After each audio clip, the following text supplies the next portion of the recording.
All right, you're back here on the Gill Connections podcast, and I'm about to say some words that I honestly never thought I would say ever. Welcome to season 5 of the Gill Connections podcast. We are going into our 5th year here. We started this back in January of 2020, and it started with a thrower, and we've got a thrower here today, but I never would have thought that 200 plus coaches would trust us, would sit down and bare their souls and be so open and authentic with us. And so we're super excited to go into 2024 and have just another amazing 52 coaches. We do one a week here. So just super excited to bring 52 more coaches in here. In fact, after today's episode, and I can't wait to get to today's guest, personally, one of my favorites here, we are going into a 4-week Baylor series.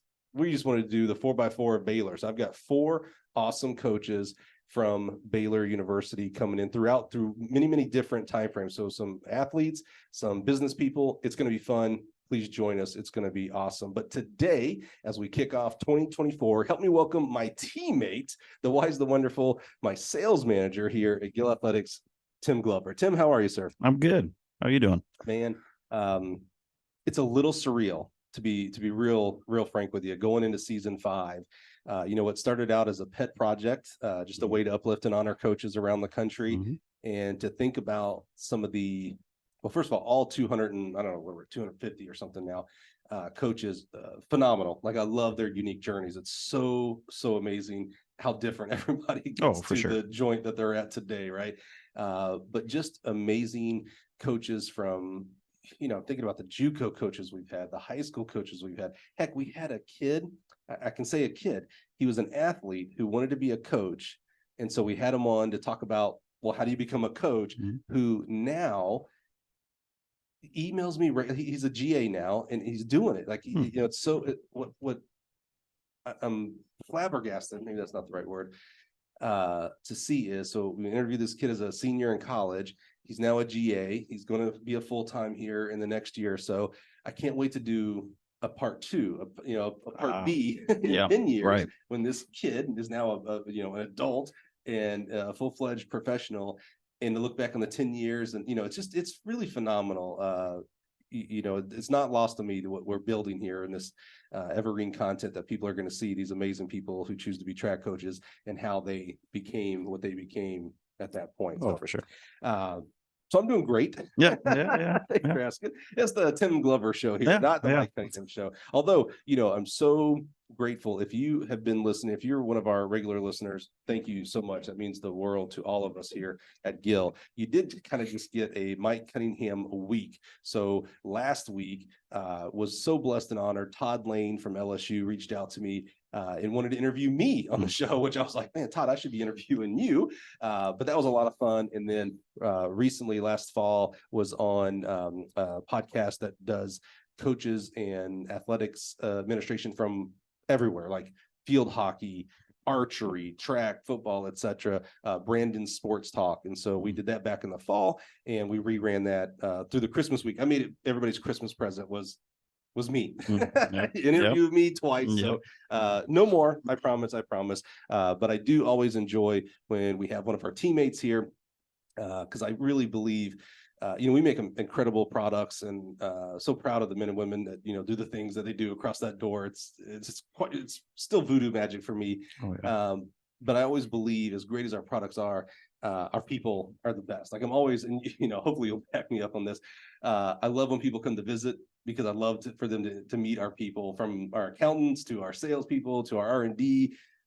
The greatest people in the world work in this building, man. So it's always great to have someone like you here to join us and learn more about your journey in this great sport of ours. So where do we start, Tim? If you don't know who Tim Glover is, first of all, that's okay. If you could literally, this is what's cool about Tim, you can just search Tim Glover and then like Javelin, and you will learn some of the things that we're going to talk about today. One of the most phenomenal javelin throwers we've had on the college scene, and still competing today for Team USA spots and Team USA teams. You're a javelin thrower. right now, and you'll be able to listen to this in April and May of this year, we are interviewing a high school coach from every state. We wanted to start the conversation of what it's like to qualify for the outdoor state meet. And so we're asking what unique events they may have. You know, some states have the sprint medley relay. Not everybody does. One state has the hammer throw. No one else does. In about 25, we're getting about 50-50 states have the javelin. Yep. But one of the states that does not have the javelin is Illinois, and you're from Illinois. So let's start there. How does a kid from Illinois start throwing the javelin? So I hate to say it, but I think I lucked into it. You know, I was 10 years old doing the AAU, USATF summer track circuits, grew up playing baseball. So it was just one of those things that I saw kids throwing. And I said, I want to try that. I love throwing things. I was short, pudgy, shot put discus kid. That was just my thing. And yeah, I got introduced to it when I was 10 at a AAU meet over at Illinois Wesleyan, actually. And yeah, it literally took off from there because it was just one of those pick it up, throw it, hooked. I was hooked. Now, spoiler alert, your PR is 8409. Okay. Yep. I always want to go 86 with you. No, I wish. There's 2 more meters in you. I wish. Yeah. You threw 84 meters, which holy crap, 84. I mean, anything that starts with an 8 in a javelin, good God. Were you so you're immediately hooked? Yep. Were you immediately good? Yeah. So I think I was pretty good. I think at the time the national record was like 120 feet or something. And again, this was 2000. Yeah, 2001.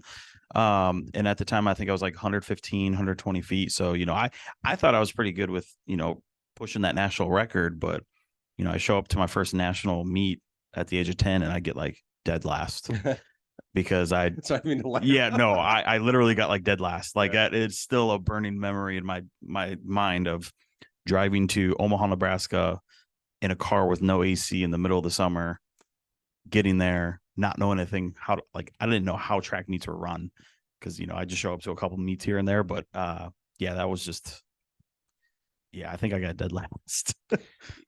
You know, for a unique event like the javelin, we have things that happen in our lives, pardon me, that we don't think about it until later on when we have perspective, right?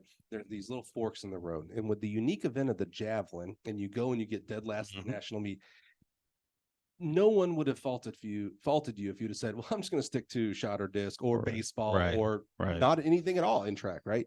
But you kept going. How do you keep going through high school again when there is not at the regular meets, they're not there? You're really not doing this until summer. How do you keep practicing, or did you practice during the spring? Did you wait till the summer? How did you actually get all the way through high school being a javelin thrower? I actually didn't do anything with javelin until maybe May. So it would literally just be a summer thing because I was so caught up. You know, I golfed in the fall throughout high school. 1 year I did wrestling in the winter, and then I did baseball because, you know, I grew up, baseball was one of my first sports. So I played baseball, and then as soon as I was done with the season with the high school, I would get into practicing, but I'd also do summer travel ball. Oh, wow. So I would go to, you know, travel throughout the state, a couple different states, play double headers every couple days. And I was a catcher, so it was just a lot of hard work on my knees. And as soon as I would be done with that, I'd go throw. So you're busy. Yeah. Now you're from Bloomington, and so the great Illinois State University is there, and that's where you ended up going. Why go there to throw the javelin and not somewhere else to play baseball, or even there to play baseball? What stuck with it for javelin to go to college? It was my home, and it just felt like home. You know, my entire family went there. You know, going to high school literally on the campus, I tried not getting on campus, if that makes sense. I kept myself away from the campus because I said, there's a good chance that I'm going to go to school here. But I just didn't know at the time. And so I avoided getting on campus and actually looking what the school, going to see what the school looked like until I went on a visit there. And then I was like, oh, okay, you know, never step foot on the quad until my college visit. Right. And it's a mile down the road from my house, which is crazy. Very practical. Yeah. That's very practical for a 16, 17, 18-year-old kid. Yeah. And my sister was going to school there at the time. So it was just like, it was one of those, like, I avoided it for whatever reason. It's hard. Yeah, I know. But yeah, and something that my parents agreed upon is if I went to school there, they would let me live in the dorms. And because again, my house that I grew up in was half a mile away from the dorms at that point. So that's it, just felt like home. So you went to Illinois State, which is, one of your javelin throws distance away from us here at Gill and Champaign. And you had some really, phenomenal coaches. When you look back at your throws coaches that you had there, I'd like to talk about them, kind of give us a preview of who you had there.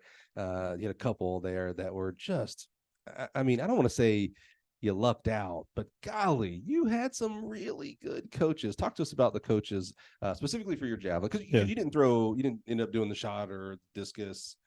That face makes me that you tried it at least. I did try it. So, and I'll get into that. Okay. So, getting recruited there, and then first year there was Eric Whitsitt. Yeah. So I was there for 3 years with him. And then he departed for Oregon. But yeah, to your point, I lucked out because I didn't know what I was doing throughout high school. I would literally wake up and throw the javelin, and that was it. No clue. I had no clue. I would watch YouTube videos. Yeah, okay. And that's like all I did. I would try to watch them, imitate them, anything like that. So I never even had a structure of what I was doing. So with Coach Whitsitt, like, it was hey, here's your program. Let's do this. And I even lucked out with one of the athletes there, Lee Petronoff, with her knowledge and her dad's knowledge. Yeah. It was just like everything just clicked, and it was just okay. Had a good group to train with, had a great coach to get me to that next level, and it literally took off from there. Yeah. That's so cool. I keep threatening that I want to bring like a little bell in here, and every time someone mentions a Gill podcast alum, I ring. So like Eric Whitsitt, like, ding, yep, he's been on the podcast. It'd get annoying after a while. Yeah. We've had so many now; it's quite amazing. And so you end up, and you can go look on the internet for the exact stats and stuff like that. But multi-time national champion. I always I don't know if this offends you or not. We're gonna get this on wax right now. If this offends you or not, because I always say you were the 2.5-time national champion, because you won your sophomore year, your junior year, and your senior year. Yeah. And I always say, well, you should have won that one. So I say half. Yeah. Does that offend you when I say that? No, it doesn't. Okay. Yeah, it's something that I've accepted. Like, even when I finished runner-up, I was like, I'm cool with this. That year Sam Humphreys beat me, and I grew up throwing against him since we were 14. So him and I had a good relationship. So I was happy that he won. But to your point, some people are like, aren't you mad? And it's like, no, because at that point I had a new coach as well. So we were kind of retooling things, because I said, hey, I want to go past college, and I want to throw after college. I want to get better. And so I was perfectly content with that.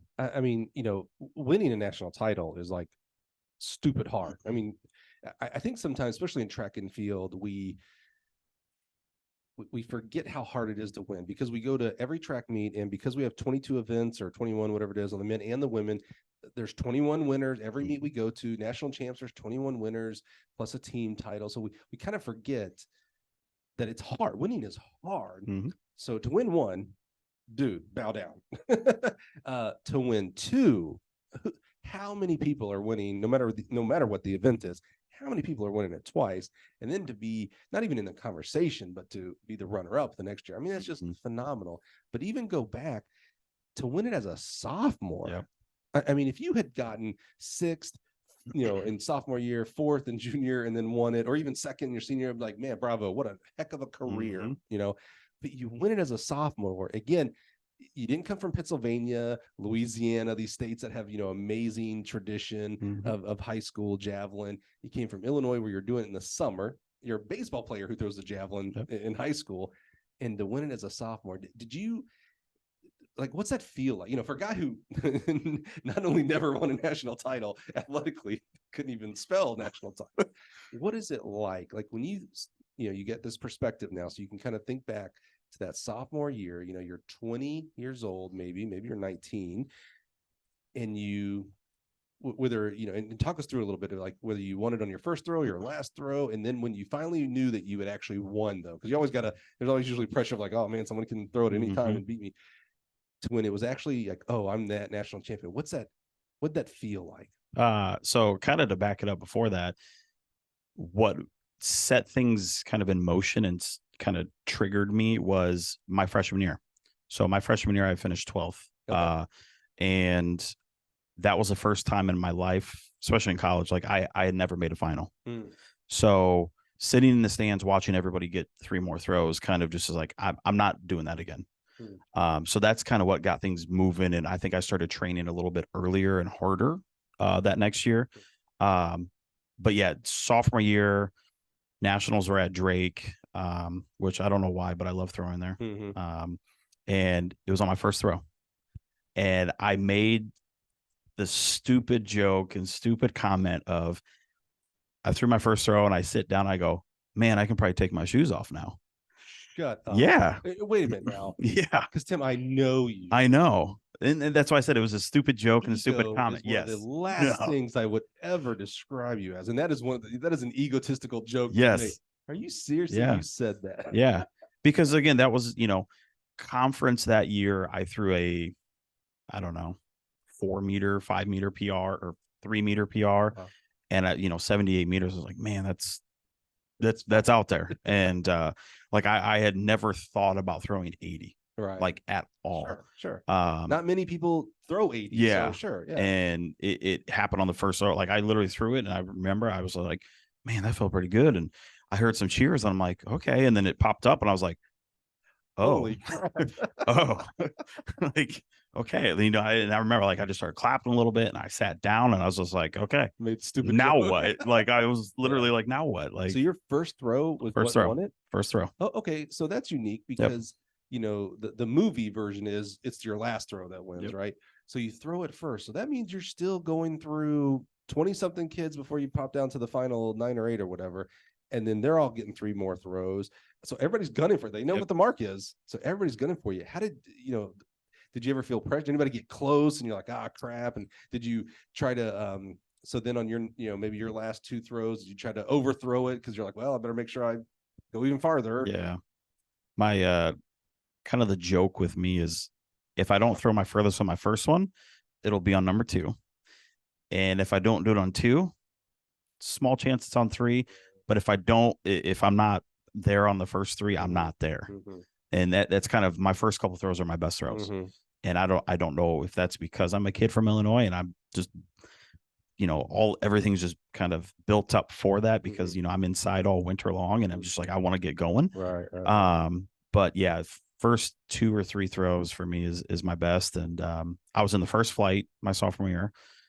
And it sitting there watching everybody throw because I think at the time we still had the defending national champion throwing.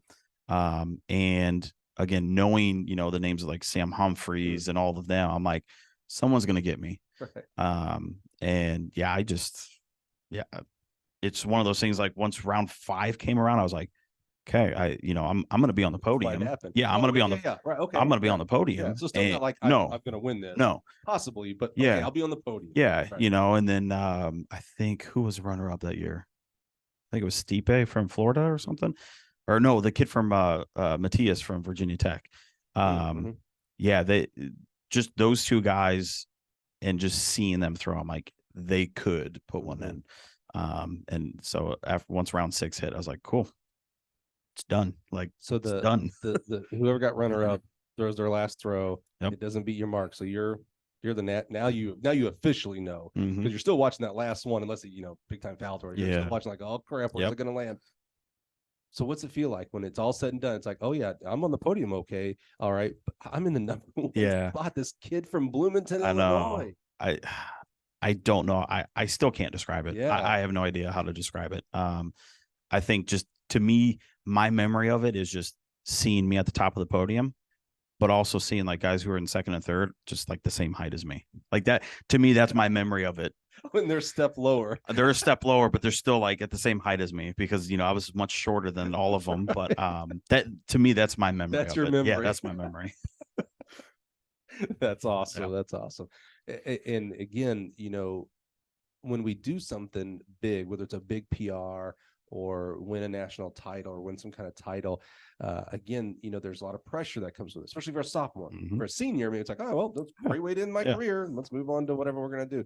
You've got to come back and face a lot of those kids. And then, there's always, in our sport, that PR, like that's like who you are. Like your badge is, oh, you are 80 meters in or whatever, that you end up throwing, right? And you come back and you face that same pressure and you win again. And then I wonder how many people have won 3 in a row.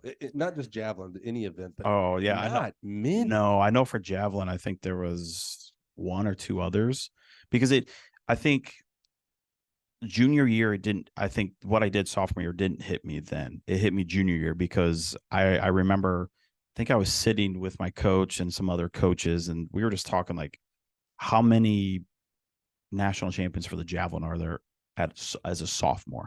Right. And it was me and maybe 2 or 3 others, maybe 4. Right. And then just said how many people have been able to like go back to back, and it was just on the list was that small. Right. And I know there was a couple people who had 1, 2, or 3, but yeah, just it didn't hit me until I started realizing like kind of the history of the event. Now, college was a bit different back then than it is today, and what I mean by that is obviously NIL and stuff like that, but more succinctly to you here is the portal. And it's so weird, I'm a fan of kids being able to go to school wherever the heck they want, just because I'm also a fan that a coach should be able to go to a different job that's better for their family, their paycheck, etc. Right? So it's not like no one transferred back in the day. Just getting more press today, right? Did you go to a quote unquote small school, right? Was there ever a thought of transferring of, hey, I'm national champion, maybe I should go somewhere where I can win a national team title or whatever, other reasons you might as a 20-year-old kid that transferred. Any thoughts of that at all? No. No. I mean, could I have? Probably, but like I just didn't really think about it. No. Yeah, that's cool. I like that. I respect that. Yeah, I like that a lot, actually. Okay, so again, my words only. You're not allowed to call him this. Only me. You're a 2.5-time national champion. What does a 80? Because you threw 84 in college. 81. 81. See, I always get that mixed up. 81, which was at that point, coaches are coaching their butt off. So what people are doing today is amazing. When you threw that 81, that was in the top 10, if I remember correctly. Of college. Yeah, throws. I think it was like 7 or 8 all time. Yeah. Where do you know where you're at now? Oh, probably like 15. I know it is. 16 crazy. Maybe. Maybe 20. I don't know. It's crazy. Yeah. It really is crazy. Yep. So what is an 81-meter thrower javelin? You got your degree in recreation and park administration. Rec and park. What does a kid do for a job? It's hard to be a professional javelin. You'll know, and we'll talk about that as well. What do you do? I had no idea. I really had no idea. I was working at a golf course right after college. Because to your point, like being a professional, anything is hard with athletics. And then, I always joke to people, man, if you're talking about the money, so I picked the wrong sport. And I also picked the wrong event in the wrong sport. Yeah. So like, I'm already like, it's an expensive hobby. And, oh, by the way, I love to golf. So there was another expensive hobby. But yeah, I had no idea what I wanted to do. It was 4 or 5 years after college until I was like, I think I need to start my career and start a job and just find something that I want to do and I'm passionate about. So you kept throwing. I think did you keep working at that golf course? You did a couple. Yeah, I bounced around. So I worked at the golf course, worked a couple other random jobs, a lot of part-time things. Just because it is very hard. It was very hard to train and work and, going to school and training, like for a lot of athletes out there, that is kind of like a full-time job to them. Certainly. I was putting in between 4 and 7 hours of practice some days, depending on the day of the week, and then going to class. So it was just, I didn't know what to do. So I was just doing part-time jobs and literally just killing time. That's really what it was. So what did you end up finding? Here in 2016. Oh, no, hold on now. Not everybody knows your history, but I know your history because when we're going to talk about here in a little bit is your role here as our sales manager for Gill Athletics, but you just started in May 30. But we're talking. I'm calling June 1. Yeah, there you go. But we're talking about it. So yes, we're going to learn this is actually your second stint with it. I can go. So you start back in, what was it, 2016? Yeah, August 1st. August. Oh, there you go. Remember that one? Because everything's on the 1st, so that's why I'm kind of in this one is June 1. So everything's on the 1st. So, and you knew of Gill for a couple of reasons. Okay. One, you're so close; it's hard not to. Illinois State's a great partner of ours with equipment and things like that. We'd worked with you on some things with javelins for the trials and different championships and stuff like that. You had a horrific event. I can't remember if this was when you were at Illinois State or after. No, this was that when you call it 2.5 time. Yeah, that was senior year. Was that senior? That was senior year. Senior year going to nationals? Yes. Oh, I blame the airline then. That's why. Oh yeah, you'd have beaten Sam. We did. Yeah. I still remember getting the call, getting the picture, and getting the call of, hey, this is what my I just got here, and this is the job. What can you do? Can you do anything? They just, I hate to say typical airlines, but they just cut, basically not cut, but smashed your javelin in half, like toothpicks. Oh yeah, I mean it was I wish you could show like photos on this podcast, but like, senior year going to nationals, like I remember like I didn't freak out, like my coaches were like, what, and I was just like, it's a javelin. Like I'm good. My luggage is here. Yeah. That's just a piece of equipment for me. So I didn't, again, I was just there to throw and I didn't care what I was throwing. Right. And it was literally just, they walked out and the lady goes, I'm assuming these weren't supposed to be like this. And I was like, nope. Nope. Like there was javelins sticking out of the tube and bent all different ways, and they were like, it looked like somebody just ran them over and cut them in half, and there was a couple javelins that were in like 4 pieces, and I just to this day I have no idea how that happened. I know you well now, and one of the strengths that I think you have that I enjoy that you have is your calmness. Everybody else is here and you say, I didn't freak out, it's just what it is. And I'm going to move forward somehow. A lot of people are like, oh, no, I would have been, maybe angry. I would have yelled at that lady, whatever, blah, blah, blah. You're costing me a national championship, blah, blah, blah. How do, again, looking back, how do you keep your calm? I mean, I've been with you in some stressful situations here at Gill, things like that. And you are a very calming presence. Have you always been like that? And where did that come from? Yeah, no, that's from golf. Really? I think anybody who's listening to this and has golfed know how frustrating that the game of golf 100%. Is. 100%. And that was my first sport growing up. I've been golfing since I was like 4. First sport. Yeah. First thing in my hand was a club. Like that was just how it was. So that to me taught me that mindset of like, everything is between the ears and just in the game of golf is like you got each hole, and each hole you have each shot. So like you can't start focusing on the next hole or even focusing on 2 shots out. And then you also can't even think about the shot or the holes before, because at that point you're done. Like you're done on that specific shot. So to me, that's where everyone's like, I'm just going to be in the moment.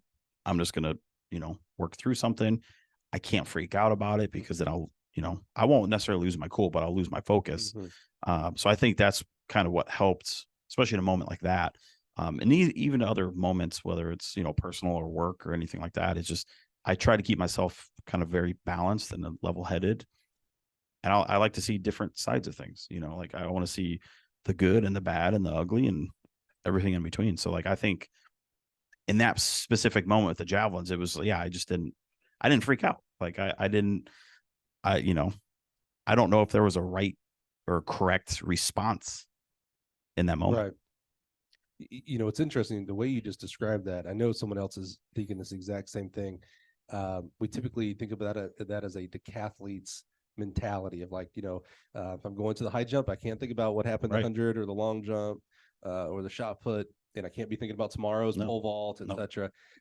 What makes me think about the way you described that, like I said, we typically think of that as a decathlete's mindset, but all of our track athletes have, the high jump. If you miss the first bar, well, that's going to be out of your mind. Yes. Correct what you did, but nothing's going to help you thinking about that on the next bar. 100%. Yeah, that's interesting. I like that.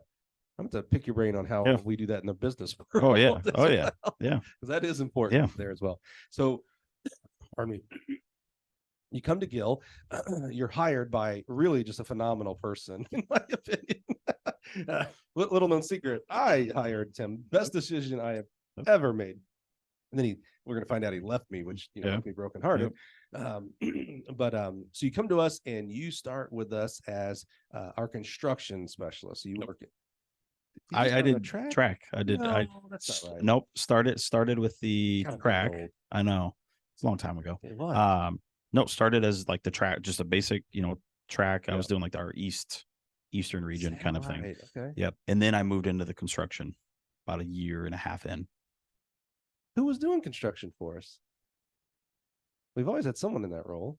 So before me, it was Ace. Yeah. Cam. And then, yes. And then Darren was here. And then that was it. And then I moved into the construction about a year and a half in. You know me well enough. I love tangents. There's a podcast by Malcolm Gladwell. Do you know Malcolm Gladwell? No. You don't know who Malcolm Gladwell is? No. Bro, you've got to. Old or young? I bet you he's a little bit older than I am. Okay. He is he's actually a big track fan. Yeah. Was a track athlete, mile and things like that. He's he's an actual big time track fan. And he's an author and writes books like, maybe you've heard of the books Tipping Point or Blink. Yeah, I have. Yeah. Okay. What he does a phenomenal job of is he researches topics very well and then story tells extremely well. So he has a podcast called Revisionist History, where he finds misunderstood or forgotten topics, and it's just phenomenal. You would actually I think you would like it anyway, but there's one about golf courses and just how terrible they are. Very elitist, and we use all this land and water. But my favorite one, he did a 2-parter on memories. I'm getting somewhere, trust me, Tim. And he talks about, we think of memories as the tape recorder in our head and we can just go back and play, but that's actually nowhere near the truth. It's a very broken system that we have in there. So when I'm talking about you and hiring you, I'm like, oh yeah, no, for sure. Like, I'd bet a lot of money actually. I was like, oh yeah, no, I hired Tim as our construction guy, blah, blah. And you're like, nope, you started out as track and field. Okay, well, cool. Maybe your memory is broken. I don't know. We'll have to, there's no tape to check. So. No, but I remember meeting when you said East, I'd have been like, oh, well, that proves me you. Yeah. I remember meeting. Do you remember that much? Meeting you at the trials. I remember going to lunch.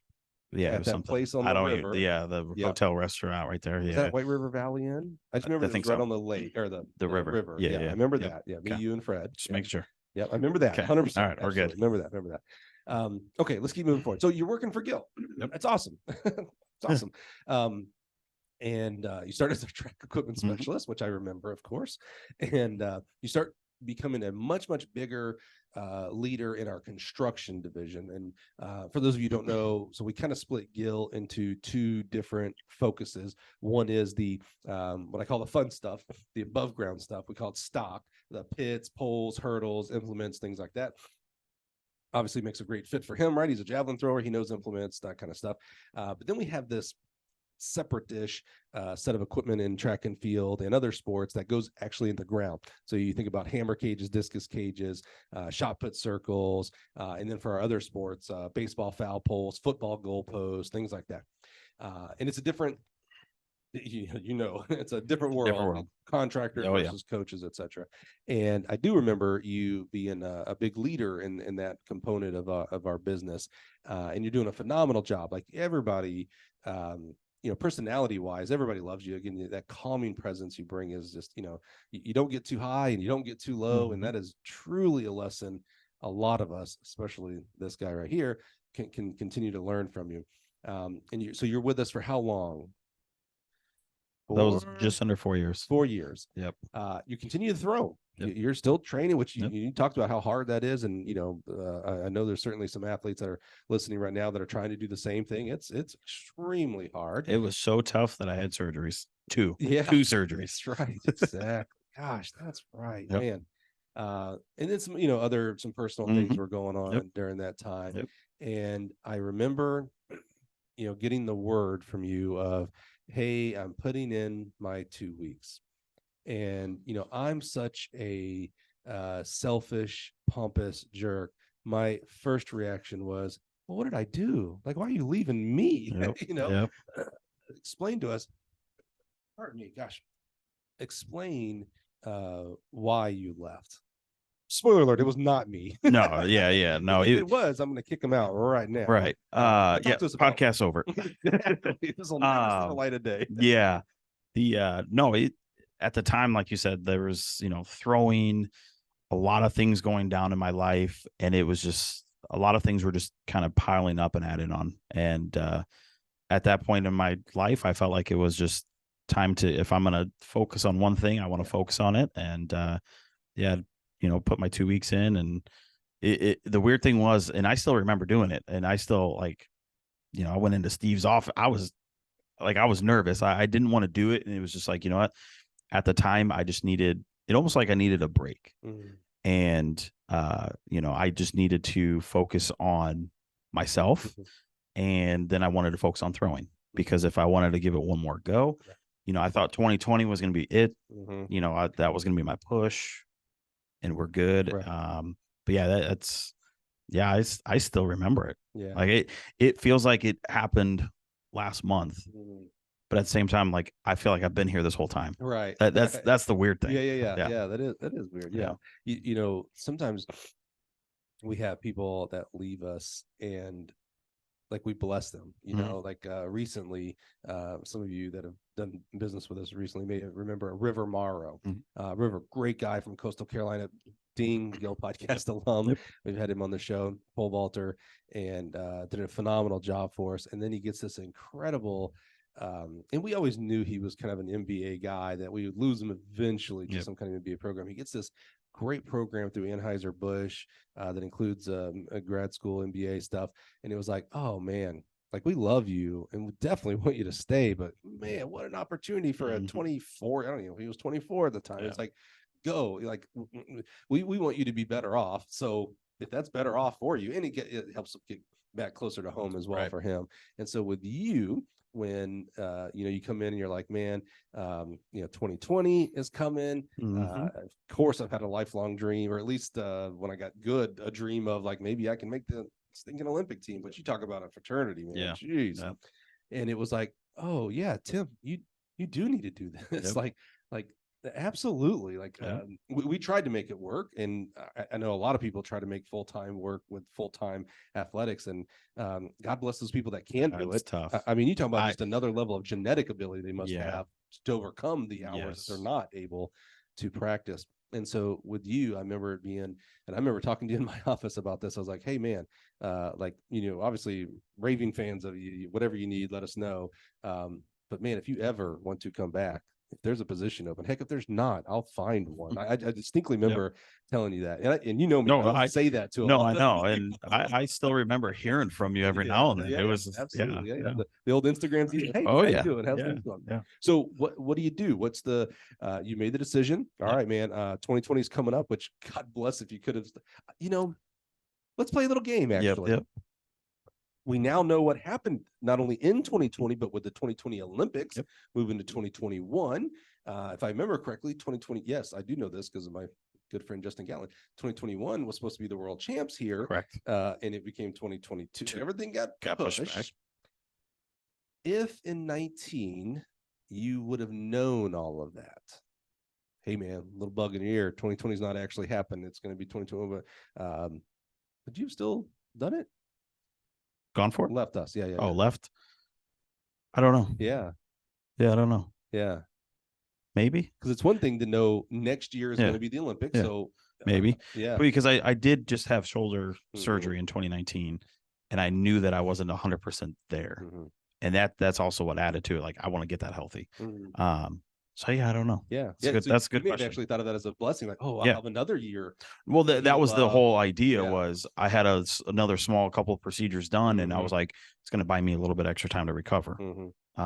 And 21 rolled around, and it was just like, no, not happening. So what does I can't even call you an aspiring. You're a professional javelin thrower. Professional has a lot of different definitions. You're not making rent money. Made a couple dollars. Maybe a couple dollars, dollars. literally, right? So what is the first thing you do? Where do you go? Who do you try to get coached by? Do you try to do it yourself? What do you do? So I don't know if I want to call myself kind of a lone wolf, but I've been coaching myself since I've graduated. Right. Now that's not to say like I reach out to people, Yeah. I ask for help. A lot of people said, "Hey, if you need help, let us know." And I appreciate that, and to me, I needed to learn how to listen to my body, because I'd never done that. Because throughout college, like I would push my body and I wouldn't take care of it, and I would just be like, "Oh, those are just typical Javelin pains. Like I'm not doing anything wrong. Like I'm just hurting," and it all just caught up. And so then it was just time where like I need to take control of myself and just listen to my body, coach myself. I started reading a lot of sports psychology books and I dove into that head first. I was going to say, so what's that look like? Is that recovery modalities? Is Yes. it sports psychology? No, is it all the above? All of the above. Yeah. I've always struggled with diet. I've always struggled with stretching, like all of those other little things that usually people are like, yeah, if I tweak this here and there, I could tweak it and it would help a lot more than it should, because that's how poor my diet is. I mean, you've seen me eat, so like, yeah, I enjoy eating. Everybody here makes fun of me the way I eat, but yeah, it just all of the above, just tweaking it and finding that like a good balance of things. And I think that the last couple of years have been all of that. Is just finding that balance and just pushing through it. Yeah. Yeah. So you are working through the fall of 19. Yep. 2020, the first target you have to, well, I guess maybe the first target you have to have is I have to hit the qualifying mark for the Olympic trials. Yep. Then the second mark for you is you got to do well at the, like, be top 3 at the Olympic trials, and then the quote unquote ultimate goal of making the Olympic team, right? So you're going through fall. You're on a really interesting journey in regards to like, I got to do some things differently: sports psychology, diet, stretching, etc. I know you're getting the way I'll put it, you correct me where appropriate, consultation. I know you're working with you're talking to a Tom Puxtis, maybe you're talking to Tom Petranoff because of the I did every now and then. Maybe Eric still at that point. I'm trying to think of other great javelin coaches. Did you ever work with Duncan Atwood at all? I would see him at camps and clinics. So you're kind of getting some spoken into with some really amazing people and coaches in that world. As you start getting into 2020, now it gets real though. The calendar flips. It's 2020, 2020 Tokyo. That becomes the big thing. And then March happens and the world shuts down. I don't know that we immediately knew that the Olympics weren't going to happen. We probably didn't know that maybe till April or May or June. I don't remember. I think in the track world, like I think the athletes, we just had that idea. We kind of knew something was going to happen, but we just didn't know when. Sure. Right. Yeah. So yeah. Cause at one point, in March when the world shut down, we also thought like, 30 days, a month or two, whatever. Yeah. So when it becomes official that, hey, there's no Olympics this year, it's going to be 2021. I don't even remember if that was an immediate decision or what. And you had, quit your job that you liked. So a steady pay job, paycheck, things like that. And now you're looking at, holy crap, the whole reason to do this was this June, July, August for the Olympics, Olympic trials. And now that's not there. What talk to me about your mindset on that. And if you tell me you're like, it's no big deal. Come on. You had to have, I assume you had to have some sadness. I mean, it's okay to be sad. Yeah. Man, you're probably gonna hate me for this one. It was actually okay. I was because again, having surgery in 2019, knowing that and I had it, so I was throwing in 2019 with a torn labrum and just a junked up rotator cuff. So I still competed on it. And after I got back from that USA versus Europe meet is when I had, like, that week after I had the surgery. So that's already in September of 19. And I told the PT staff, they're like, all right, it's gonna be like 8-10 months. And I said, I need to do this in 4. Right. Yeah. You got 8 to 10 months. I said, realistically 6, but if I'm good in 4, we're rolling. So we did everything I could. And again, like when everything just shut down, it was like, okay, what's going to happen? to your point, quitting the job, and just figuring out, what's next. I was okay with it because I knew that my body was not healthy. And so it was kind of one of those blessings of like, cool, give it another year. Right. And, probably late 2020, I started throwing again, and I was like, okay, it's not bad. And then I think December rolled around, and I was like, something's not right. So that again, it was one of those like, okay, it's a little bit of a blessing, and I just jumped back. I think I just jumped back into it too fast, and I think it was December of 2020, and it was just like, yo, we're not good. Yeah, we're not good. So what was it? That was the rotator cuff. Still yeah. So that's when I started looking into treatment for it. Okay. And then that's again, 21 was when the Olympics were. Right. I could do everything except for throw. That seems like an issue for a javelin thrower. Yeah. Okay. Yeah. But and when I say I was fine, I say I can do everything. I could still swing a golf club. So I was like, I was fine. And that was the thing. Like I knew it. I knew that's how I know if my body's messed up. If I hurt swinging a golf club, or if I can't sleep. Okay. Though that's how I know something's wrong. And I was kind of struggling to sleep on my right side because my shoulder. Oh, sure. But I could swing a club, and I was like, I'm good. I'm fine with this.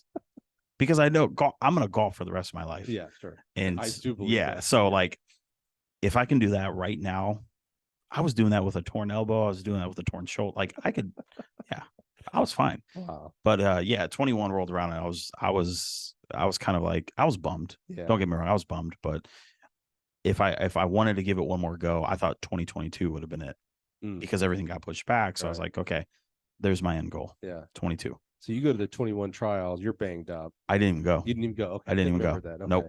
You were too banged up to even do it. So do you, when you don't make the 21 trials, I know it's only 3 years now to the next Olympics. Is there a sense of like, okay, well, we'll do it again in 2024, or is there, we have a limited lifespan in our athletics career. Where were you? I thought I was going to be one more year. Year. To me, no, not one more cycle. Right. Just, couldn't do it in 21. I'm getting recover. Like I'm recovering. I'm getting help for my body. 2022 at that time, I was like, cool. I would be okay if I ended in 2022. And so that was kind of, to me, that was my end goal. But no, didn't work out that way. You make the U.S. Championships for 2022, which is the World Championships trial. Yep. And you make the friggin' World Championship team, dude. So I finished fifth. Right. Because this is when I learned about the rankings. So like everybody, there's a lot of mixed feelings about those rankings. Yes. Yeah.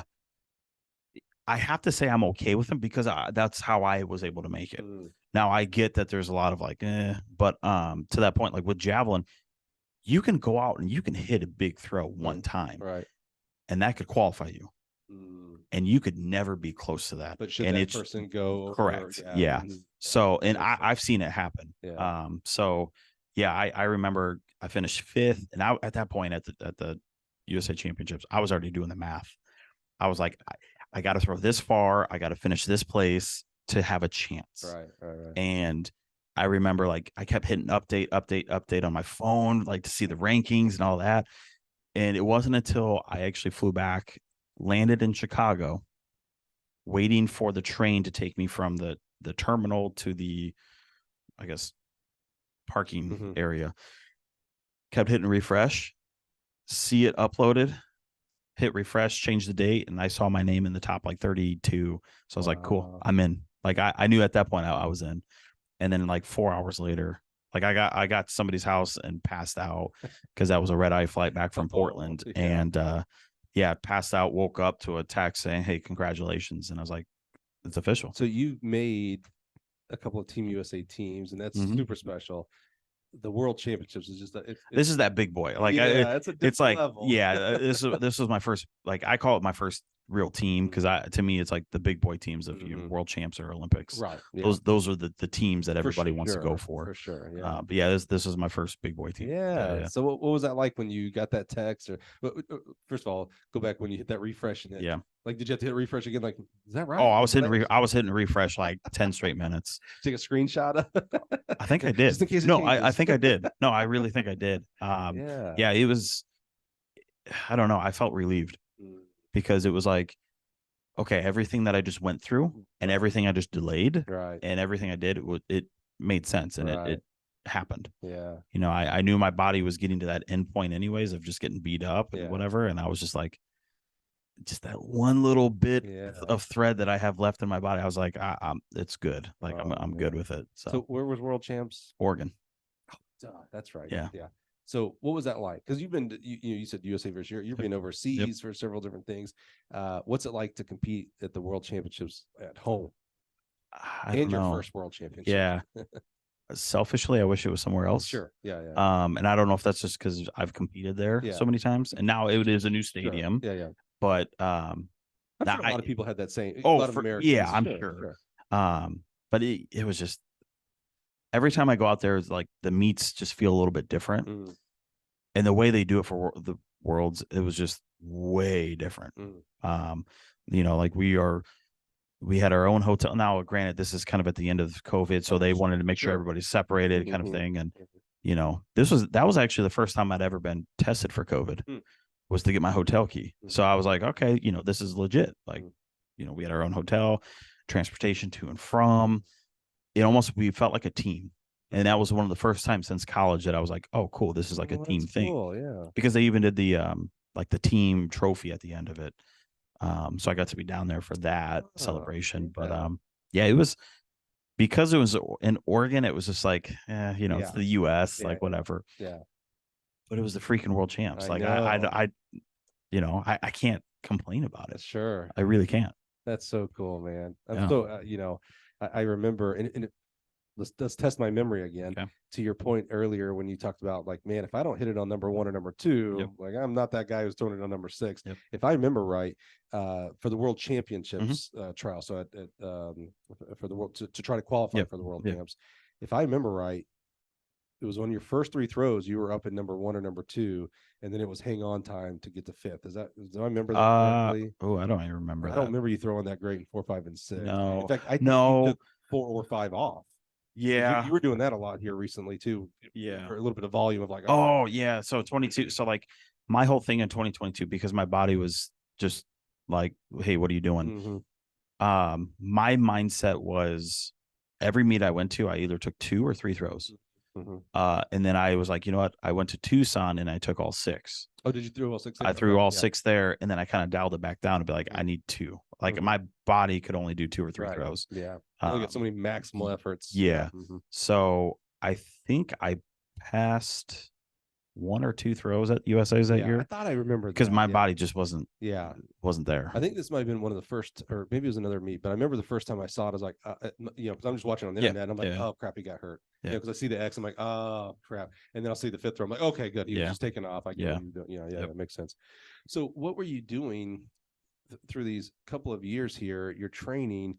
Are you coaching at all? Part-time jobs? What are you doing? Yeah, I did a part-time job, company called Stack Sports. They were like a you know, recruiting messaging platform for a way. And for me, it was sticking in the sports theme. So I still got to deal with you know, athletic departments, coaches. Now this was on the football side primarily, but you know, some assistant coaches, director of operations, things like that. So I felt comfortable doing that. And, you know, I knew one of the guys that I worked with really well. And then the CEO of that company also went to Illinois State. Oh, so like at the time, all 3 of us went to Illinois State. Though my friend was a football player there. CEO played football there. So Did it was you know the CEO or no. So the first time I met him was actually at a golf scramble. About 2 months into the job. Okay. So I drove 8 hours to go meet him and play in a golf scramble in his hometown. And it was kind of like, all right, that's cool. Yeah. So, you know, I did that part-time. And then I did some coaching on the side. And that was, yeah. Well, what do you think about coaching? You know, it's not all athletes and not all great athletes are going to be good or great coaches.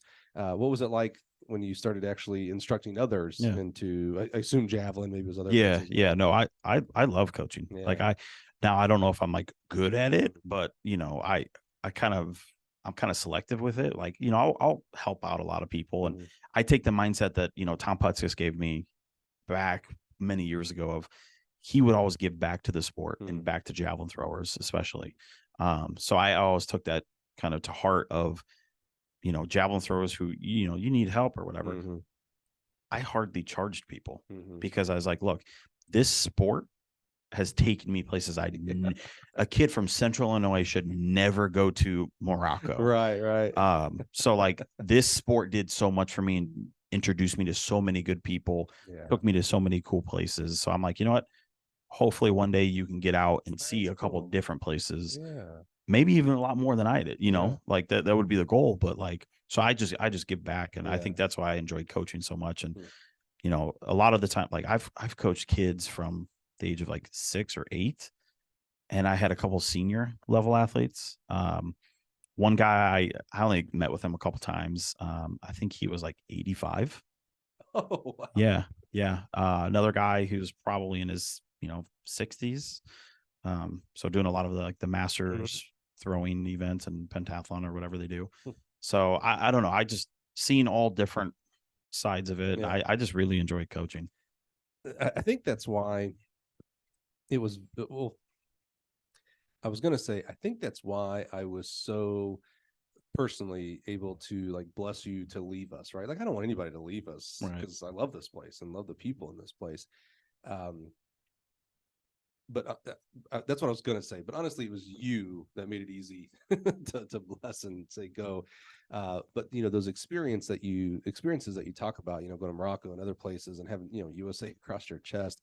And you were so young. You're still so young, but you know, in today's world, like especially for like a college senior, so a 22-year-old kid, graduate, we think like you're supposed to have it all figured out. It's still, to me, we've talked about this several times on the podcast and past episodes about, it's still crazy to me that we make an 18-year-old choose a major that's supposedly be their career. It's like, you're 18 years old, you don't know jack. Remember last year you were just a high school senior, which we all know you don't know jack there. So you know, to think you have it figured out at 22, 23 years old, just ludicrous, you know. And I think about, you know, my own son and daughter now, and I think, man, like, go taste things, go try this, go try that, and figure out what you might really like to do for maybe a 20, 30, 40-year career. So I love that you're able to go visit these different places, see these different kind of cultures, meet all these different people. That's what it's really about, is all these different people. Like, that is just like the most phenomenal thing. Like, you know, I think about my own kids. I'm like, man, I'd love for you to have that. Like, you know, and by the way, you might not be able to do that at 40, 50, 60 years old. So if you have that opportunity now, you can change and you can pivot careers at 30 years old. Heck, I didn't come to Gill until I was 30. I had 2 other careers before I came here. And I thought each one of those careers was the career, by the way. So to think that you have to have it figured out at 23, 24, 25, 30 years old, still so much time in front of you. So I love that you were able to have those experiences. So you had those experiences, and then voila, all of a sudden you're back here at Gill. A little bit of timing, right? So Scott Phelps, our former sales manager, you know, goes off to a different career. Love him. It's hard for me to sit here with you and say, man, I wish he was still here, because you might not be here. But definitely love and you know, so happy. You know, Scott did about 5 years with us. You know, U of I 800-meter runner, did an amazing job for us here. Why come back? It felt right this time. You know, I'm not saying last time didn't feel right, but this time it felt right. You know, I was back in the area, was volunteering at Illinois State, and it was just one of those things that, you know, everything just started coming back into place of, hey, I saw this person here, that person here. And throughout the last couple of years, like, I was getting asked if I still worked at Gill by people I would like, you know, like, hey man, you still work at Gill? I was like, I haven't worked there in a couple of years. And like, oh, you know, that's you know, like, the type of impact you made during that time. And so, you know, I go into track meets when I was volunteering, like, coaches would still ask if I was still there. And I'm like, love that. Have you guys not called in? You know, like, but yeah, so like everything just started adding up, and then you know, you mentioned Scott. You know, I think I almost helped hire Scott. But you know, I had dinner with him one night, and he told me, and I was just like, huh, you know, like, yeah, maybe, you know, maybe it's time. And so I just, you know, kind of sat down and thought about it for a little bit, and I just was like, this seems like the right move. yeah. So I'm back. Yeah, I'm back. yeah, Michael Jordan. You know, it's amazing being alongside this journey with you in regards to Gil. You know, when you were here, your phase one, part one, Part one. You know, and I know I've told you this. I hope I've told you this. Maybe I haven't said it enough. You know, sometimes you need to tell people more than once. You know, you did a phenomenal job. You know, you and I worked hand in hand with a lot of things. And I definitely saw your leadership then, and definitely at that time could see you one day overseeing people here, but not then, not at that point. Yep. During part two, during the interview process and talking with you and talking with Steve, our boss, our VP of sales here, you know, there was we both kind of said it almost like at the exact same time. It's kind of interesting. It's like, oh, Tim's different. Um, and I don't want to say, oh, Tim's a little bit older, things like that, but Tim had other experiences, another job that helps sometimes. But your leadership qualities came out in spades. Every time we talked to you, it was just like, oh yeah, it's just so I still remember, like Amy, my wife, you know, would say, oh, so how was Tim during this phase, or you know, the interview or whatever. And I was like, yeah, Tim's different. Yep. What do you chalk that up to? Just life. Yeah. I went through a lot kind of in that first part one here. And a lot of life has happened since I'd left. And I think it was at that point where it was like, you know, all that life happened and there's nothing that I really could have done about it. But now it's time to kind of take it back. And so like I wanted to be more in control of my life and kind of start putting different pieces together and really just start to, you know, determine where my life wants to go. You know, I've told a lot of people, like, everything that's happened, like, it seems like I can close, you know, a chapter or like, or a book on, you know, certain things. And so it's just like, cool. Now what? Now I'm just excited to where my life's going to go. And I'm excited to kind of write my own journey. So I think, to me, and, you know, for me, like, I would consider myself to be pretty, you know, aware of, you know, who I am.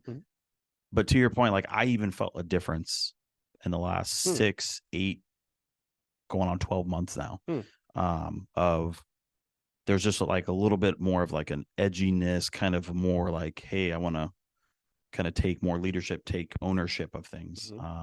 So I think just life has kind of helped that. Yeah. And I know some of the things that you're, I don't say alluding to, but I know some of the things, and we don't need to get into that. But yeah, that's interesting. I didn't think about that aspect of it. So talk to us about, you know, we introduced you as our sales manager here for Gale Athletics. So what does that mean? What do you, I was like, what do you do? Yeah, I don't even know what I'm just kidding. You're like, that would not be the thing to say.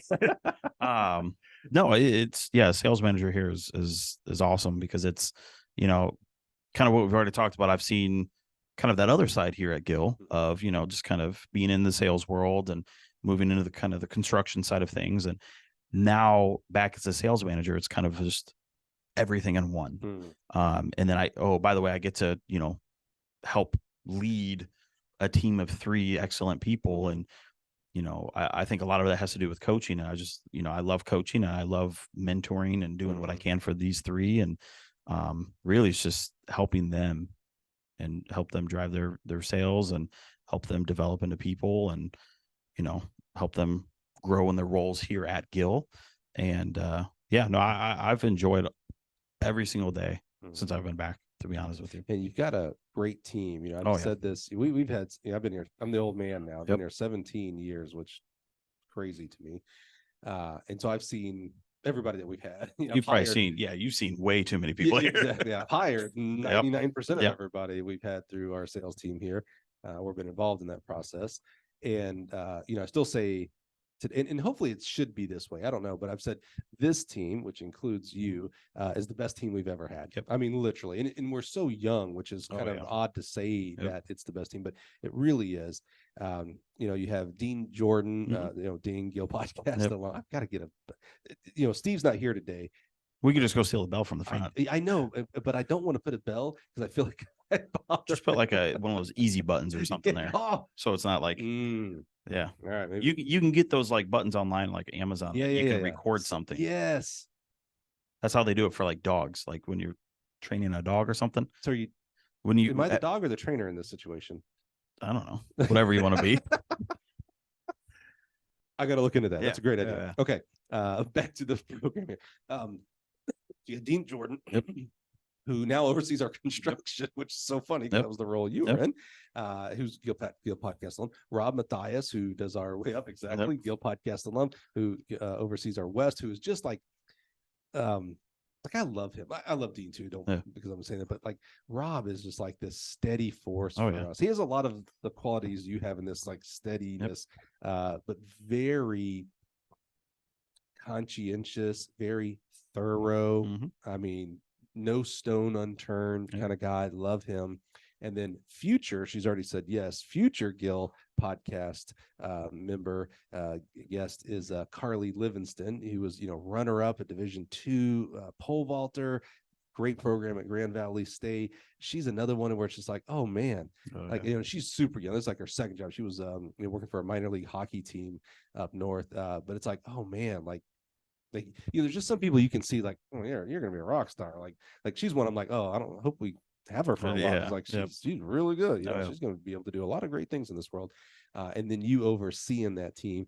So you talked about leadership and helping. As a manager, there's different roles you take, right? There's the coach, there's the mentor, there's the trainer. What does the leadership role for you on that team look like? So when you say help them, we all have our sales goals and things like that. Do you find yourself being more of a trainer of the skills and tactics to help serve our customers in our dealer network? Is it more encouragement of like sometimes, especially younger people, it's like they don't even know how good they can be. And so it's like, hey, like you did a great job there. Hey, if you tweak just this, oh, that's a 10x thing. Is it the corporate world? Hey, your numbers were down yesterday. I don't know. I guess I'm kind of giving away the hint that we don't really do that. But what's that look like for you as you oversee that team? I mean, I guess for the first two out of the three, not the corporate world thing. But no, like you said, this team, I think this is the best team that has been here. I mean, I've seen a few teams here. And each one of them bring a different piece to the pie. And helping them and mentoring them, to your point, hey, if you tweak this one thing here and there, it's going to be different for each one. And so that's, to me, that's it brings me a lot of joy to figure out who they are as people, and then who they are as professionals, because to your point, like it's a new team. I mean, it's a fairly young team. A few of us have been here less than a year now, and actually I say a few, 3 out of the 4. But yeah, it's just kind of an everything for me, because it's still, I'm still learning in my role. I've never, I guess, managed anybody. So, what I can do is just work on myself and work on, help them, and they help me. They give me feedback because I'm very transparent, very open with them, and I expect them to be the same way with me. So, yeah, it's a lot of learning on both sides. And, like I said, I've enjoyed every single day so far. That's great. Yeah. One of the major tasks that we have here is being the NCAA equipment sponsors, right? So, in indoors, that's Division I, Division II, and Division III, and we serve each one of those. It doesn't matter if you're D1, D2, D3, you get the top. So it's a lot of equipment. It's all of our top AGX, the biggest pits, the biggest standards, the biggest hurdles, all those kind of things. We do all that in the same weekend, by the way. And then we go outdoors and we serve D2 outdoor, D3 outdoor, the 2 regional meets. We have a support system for them. And then, of course, the Division I outdoor championships. Now, you were involved in a different role in your previous part 1. Yep. Now you're overseeing that team. You're responsible for that activity occurring seamlessly, so that the athletes and coaches have no clue if there are any things that go wrong. What does that look like to you as you're working with a team? And then, it's not even the 3 teams that we just talked, the 3 people in the team that we just talked about. It involves our R&D, our manufacturing, our shipping. It's in totality. What's it like as you start staring down 2024 season, starting with our indoor? What's that look like for you? Are you excited, scared? No, I'm excited because, to my point earlier of going places, like I'm going to be going to a few facilities that I've never been to. So one, travel, I like to travel and just seeing those different facilities. 2, we've been doing this for several years now. So, even in my part 1, I guess it was, I was involved a little bit here and there, and I got to go to certain places, but just being there for the athletes and coaches, because, I know what it's like to, have equipment, I guess, fail on me, even though they didn't fail on me. But yeah, just having reliable equipment like that, and especially top level equipment, is just like, oh yeah, you don't have to worry about anything. All you got to do is worry about being the best you can be on that certain day. And as like seeing the coaches just doing what they do best of coaching their athlete and just being there for the athlete, and they don't have to worry about the equipment at that point. So I'm very excited for it. And like I said, it's just facilities that I haven't been to, and there's some new facilities that we've done, and I'm excited for it. I really am. And I think one of my first meets that we did, I got to kind of help out a Division III school, or the Division III indoor championships, and just kind of seeing the athletes respond to, oh, this is the same stuff, like that to me was like, man, they feel appreciated, right? So that's huge. That was a big important thing for us. I know Division I gets all the accolades mainly because of football on Saturday. Let's be real here, right? So the Oregon, which it's a little different because of the stadium they have in Texas and things like that, and they're great. Like we love supporting them, and we will continue to support them. But our ego is not driven on whether you are Slippery Rock University, MIT University, Carnegie Mellon, Illinois State, the greatest university in the world, Troy University. Our ego's not driven on that, because you as a coach, you're still positively impacting young people 18 to 22 here in this college side, regardless of how big the school is, or how is your football game on Saturday on ESPN or not televised at all. That means nothing. No. It's about how do we help you, coach, positively impact 18 to 22-year-olds at Houston Tilson, Harvey Mudd Scripps, and UCLA. So that's I love that you have that attitude. So you're overseeing the entire process as it relates to the sales side. And again, this is a company-wide. It takes dadgum near 100% everybody in this building to make this to accomplish this in a successful way. You're overseeing the sales side. Specifically, you are going to oversee the Division I. So indoors, New Balance facility, great facility up in the Boston area, and then Oregon, which you're quite familiar with, for the outdoor championships. That's really cool. I'm excited for it. No, that's what I mentioned. The facilities, I've never been to Boston, but just going to the track at I'm looking forward to that, because I know that's such an amazing facility.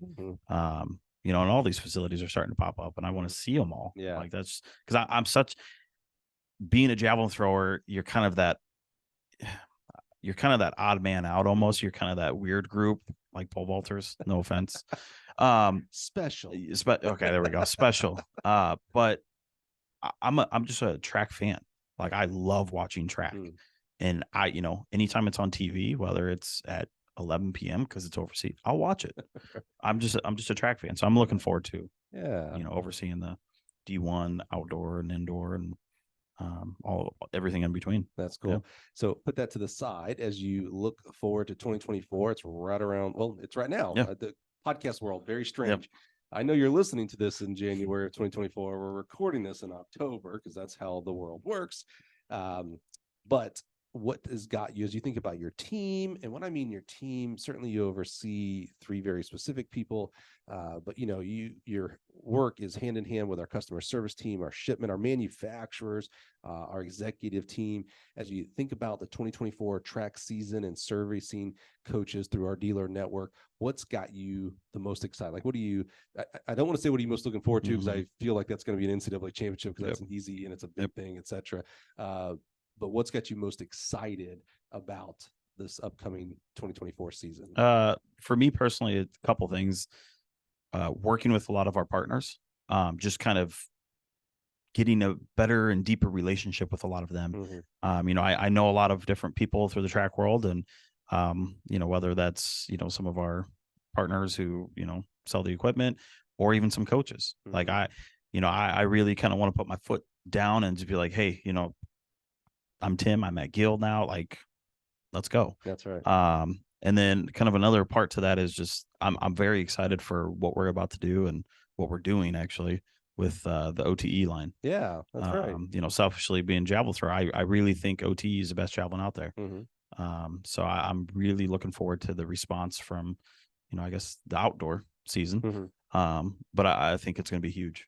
I really do. Yeah, I know you're biased towards throws for maybe obvious reasons. I know you're a track fan, though. But yeah, the OTE line, the True Flight line, our Javelin line in general, it's quite amazing. The new hammer cage, which is beautiful.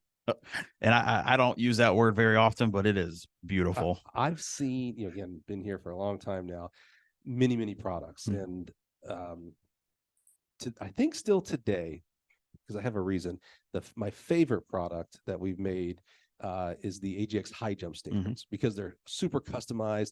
A high school in the middle of Texas can afford them, just like the University of Texas can afford them. So I love a product like that can, a lot of range for a customer base. But this Coliseum, and I know it's a hammer special cage, so it's automatically special, and that automatically takes out our high school market. I think I've sold 1 hammer cage in my 17 years to a high school, which I was like, that's crazy. That was down in Georgia. Yeah, it's crazy. Yeah. I think it was Westlake High School.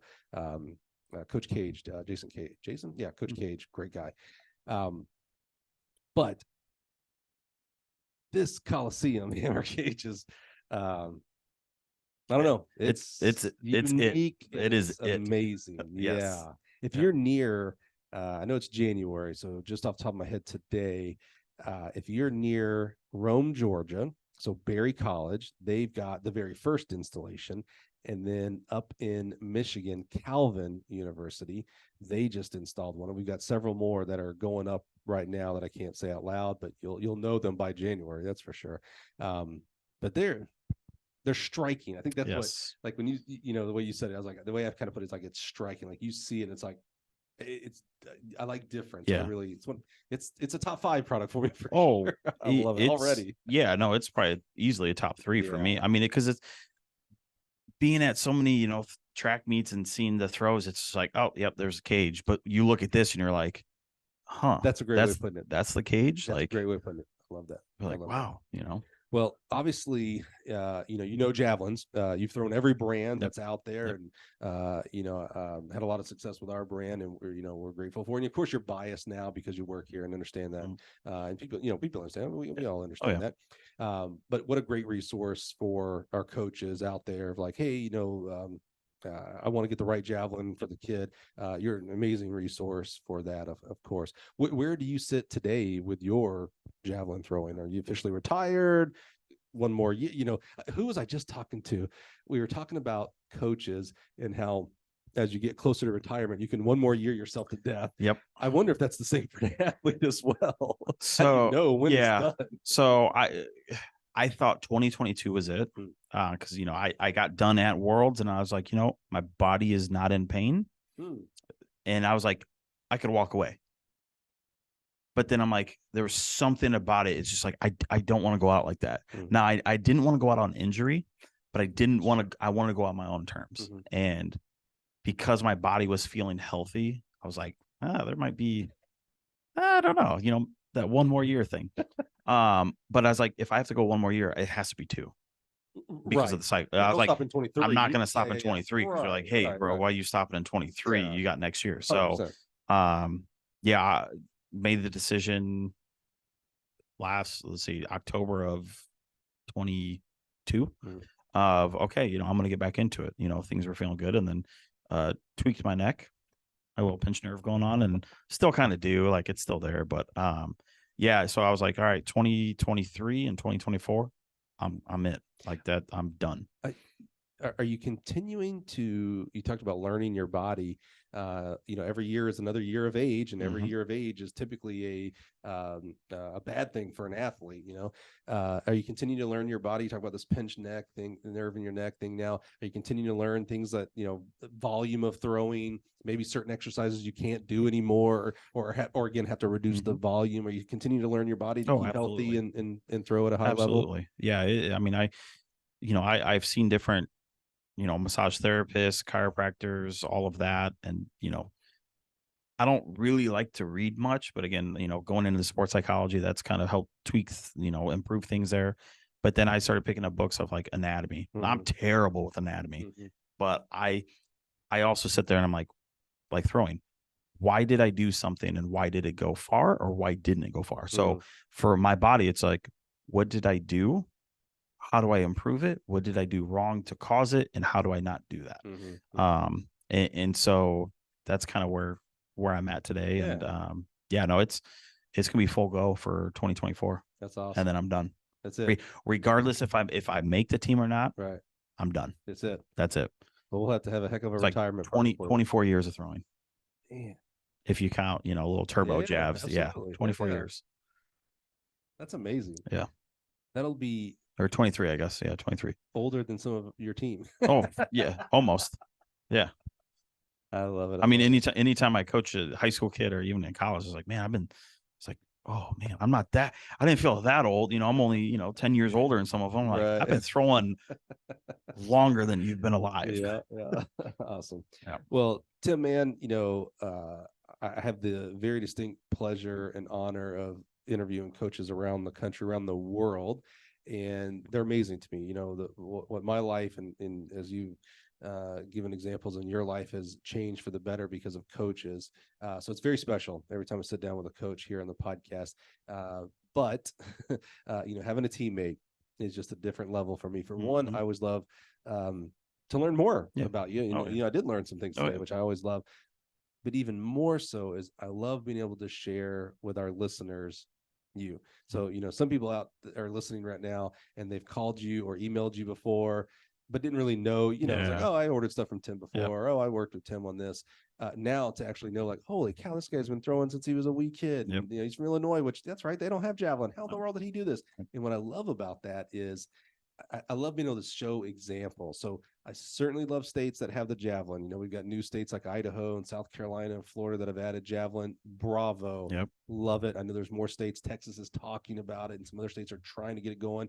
Please do so, because it's so much more opportunity for your kids to earn college scholarships and just have fun throwing. Oh, yeah. Again, majority are not going to get college scholarships, so just another event to have fun. Who doesn't like throwing something? Exactly. No, especially a spear. Point. Like, that's a great point. Yeah. There's two things we grow up as kids that no one has to teach us. We just naturally know how to do. We run. We just run. Yep. And we throw things. Yep. Yeah. Then we have to learn how to throw properly. Yeah. These things going on. Yeah. But I love the example of your journey that, there's people out there that go, oh, well, I can't be a javelin thrower because we don't have it in our state. Well, it's not correct at all. No. Or, for other examples that we've had with other guests, I can't be a coach because insert excuse 1, 2, 3. Yep. That's not true either. So I love what your journey represents. I love your journey with us here at Gill Athletics. We're better off because of you being here. We were better off even when it was just part 1. If you'd never come back, it's like, well, then during those 4 years, man, we got better. And so I'm just grateful for your leadership. I'm grateful for not only your leadership on our sales team, but what you do with our R&D team and our manufacturing. And I'm super excited to kind of be along on the journey and see it continue. You're not done. That's the cool thing. You'll continue to grow in your leadership, man. So I'm just so grateful for you. I appreciate that. And grateful for you being on the team and what you do for our coaches around the country. Yeah, appreciate that. Awesome, man. Well, thank you for being here. Again, season 5 is alive. This is just nutsos to me. We've got some really fun things coming up. So like I said, right after this, next week kicks off our Baylor series. So we're going to have, Baylor's famous for the 4x4. This is why I did 4 Baylor, because they're famous for the 4x4, right? So we're going to have 4 Baylor people. I'm not going to give away who it is. You're going to have to come check it out, talking about their journey in this great profession. And then in April and May, every day starting in April, we're going to have a high school coach come on from each state, including you, Washington, D.C. So 51 amazing high school coaches coming onto the podcast to talk about how the qualifying system is for the outdoor track and field state meet. And so we're going to have a lot of fun with that. That came about for us to have conversation about what other states are doing to create some empathy, intra and interstate out there. So I hope you'll join us for that. And then, of course, I've got some plans. We're going to continue doing some live events where it seems appropriate. We just had one at the USTF CCCA convention in December out in Denver. I hope you caught that. It's on YouTube if you want to check that out. But continue coming back. We're going to continue bringing you amazing people who choose to be track coaches around the country and uplift and honor their journey in this awesome, awesome sport. So thanks for being here. Tim, thanks for being here. And we'll talk to you next week. Thanks, everybody.